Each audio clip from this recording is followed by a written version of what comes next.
मेरा नाम प्रिंस है। मेरा सिलेक्शन ओएस पोस्ट में हुआ है। मैंने अर्थ अकेडमी 2022 में ज्वाइन करी थी।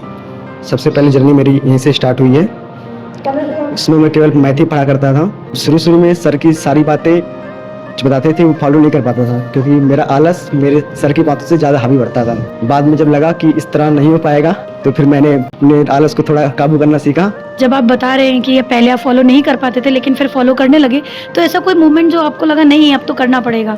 मैं कैफे चलाता हूँ, जनसेवा केंद्र, तो मैं वहाँ भी काम करता था। फिर 2 साल पहले मेरी बहन ने कहा कि भैया आप कैफे आना बंद कर दो, मैं पूरा काम संभाल रही हूँ, आप केवल पढ़ो। उसके बाद से फिर जब वो इतना योगदान दे सकती है तो मैं अपने आलस पे काबू क्यों नहीं कर सकता हूँ, इसीलिए ये सोच के मैंने जर्नी अपनी शुरू की। कैफे को आपने ड्रॉप करके अपनी पढ़ाई पे फोकस किया, लेकिन ये तो बहुत बड़ा डिसीजन था। उस समय आप क्या ऐसा कोई मोमेंट, कोई स्टोरी है जो आप शेयर करना चाहते हैं?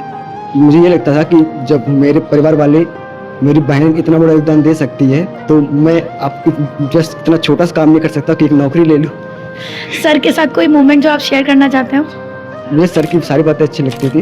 जब यहाँ पे मैं था तो कई सारे एग्जाम में फेल होता रहा हूँ। एक समय ऐसा लगा कि इतना पढ़ रहा हूँ ड्रॉप कर देता हूँ, जब मुश्किल है, कठिन लग रहा है। फिर मुझे सर की एक बात याद आई। सर ने कहा था कि इस समय सबसे आसान क्या है, केवल पढ़ाई करना ही सबसे आसान है। आप एक बार केवल पढ़ाई कर लीजिए 1-2 साल, उसके बाद आपका पूरा जीवन सुखी हो जाएगा। इस बात को मैंने ध्यान में रखा और अपनी जर्नी को रुकने नहीं दिया और आगे कंटिन्यू करते रहे। जब आप कभी भी पढ़ाई को लेकर डिप्रेशन में जाते थे, जब आपको लगता था कि अब नहीं होगा, तो क्या करते थे आप? मैं सोचता था कि मेरे परिवार की लाइफ कैसी होगी, मेरी लाइफ कैसी होगी।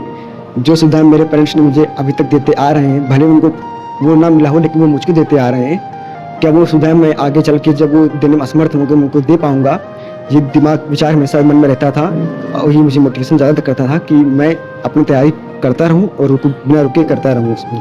सर आपको कैसे इंस्पायर करते थे?